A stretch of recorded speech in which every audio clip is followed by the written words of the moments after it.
Hi, my name is doctor Dua and I am from the skin lab. आज मैं एक ऐसे टॉपिक के बारे में बात करना चाहूँगी जो कि आई गेस मोस्टली लोगों को नहीं पता, या अगर जिनको पता भी है तो उनको इनकी अंडर द टेबल जो है ना चीज़ें क्या हो रही हैं वो नहीं पता। तो बेसिकली हमारे पास बहुत सारी फार्मास्यूटिकल कंपनीज़ हैं और वो कंपनीज़ ऑलमोस्ट हमेशा एक डॉक्टर के ऊपर $50,000 तक खर्च करती हैं ताकि वो आपको वो मेडिसिन प्रिस्क्राइब कर सकें। So basically the topic is के how pharmaceutical companies scam to the peoples, और जो हमारे पास कॉमन लोग होते हैं। As a doctor I know कि हमारे पास मल्टीपल लोग आते हैं जो फार्मास्यूटिकल ब्रांड से कंपनी से होते हैं और वो हमें अपनी मेडिसिन देते हैं कि आप अपने पेशेंट्स के ऊपर ये प्रिस्क्राइब करें, हमारी मेडिसिन में ये बहुत अच्छी चीज़ है, ये बहुत अच्छी चीज़ है, ताकि उनकी सेल्स अच्छी हो। और एज वी ऑल नो इनके पास बहुत ज़्यादा पैसा होता है, तो उनकी मार्केटिंग टेक्निक भी बहुत अच्छी होती है कि जिससे बंदा ग्रैब होता है, जिसमें हमारे पास ना तो सिर्फ वो दवाइयाँ आ जाती हैं जो बीमारी से रिलेटेड, लेकिन वो दवाइयाँ भी आ जाती हैं जो हमारी स्किन और हेल्थ के बेनिफिट से भी बहुत ज़्यादा लिंक आ रही होती है।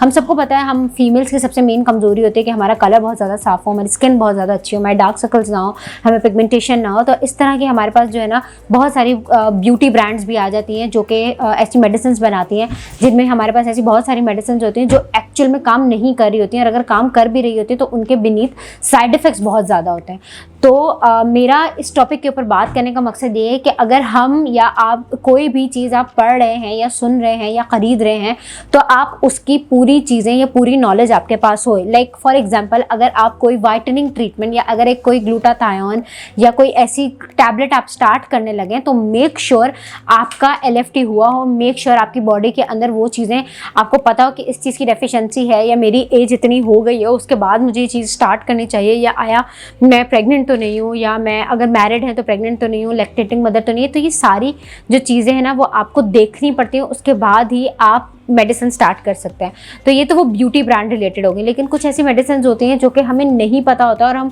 ओवर द काउंटर जाके ले लेते हैं और उसको बहुत लंबे अरसे तक इस्तेमाल करते हैं, जिसकी सबसे बड़ी एग्जांपल हमारे पास पैनाडॉल है। पैनाडॉल हर तीसरा बंदा यूजुअली ऐसे ही ले लेता है, चाहे वो बॉडी पेन हो, चाहे उसको सर दर्द हो रहा हो, चाहे वो नॉर्मली उसको बुखार हो रहा हो, वो ले रहा हो। लेकिन कभी हमारे पास बहुत ज़्यादा अरसे तक पैनाडॉल लेने से उसका बॉडी पे इफेक्ट ही ख़त्म हो जाता है और वो एक तरह से एडिक्टेड भी हम उन मेडिसिन के हो जाते हैं। और अगर हम कुछ टाइम तक वो मेडिसिन ना लें या वो मेडिसिन अगर हम ना लें तो हमारे बॉडी मैकेनिज्म उस तरीके से काम करना छोड़ देता है कि हम क्योंकि हमें उसकी एडिक्शन हो रही होती है, वो हमारी बॉडी के अंदर जा रही होती है, तो वो तभी बॉडी मैकेनिज्म प्रॉपर्ली काम कर रहा होता है। तो आई वुड सजेस्ट यू कि अगर आपको कोई प्रॉब्लम है, अगर नॉर्मल कफ या इस तरह की चीज़ें, तो उसके लिए तो मेडिसिन हम सबको पता होते हैं, लेकिन अगर आपको बहुत कुछ ज़्यादा सीरियस प्रॉब्लम है या सीरियस मेडिकल कंसर्न है आपके, तो कभी भी फ़ौरन का जो है किसी फार्मेसी के पास या फार्मेसिस्ट के पास जाकर डायरेक्ट मेडिसिन नहीं लें, अपने किसी डॉक्टर को रिकमेंड करें, उनसे अपनी पूरी ट्रीटमेंट करवाएं and then start taking medicine. ऐसे ही डायरेक्टली जाकर मेडिसिन नहीं लें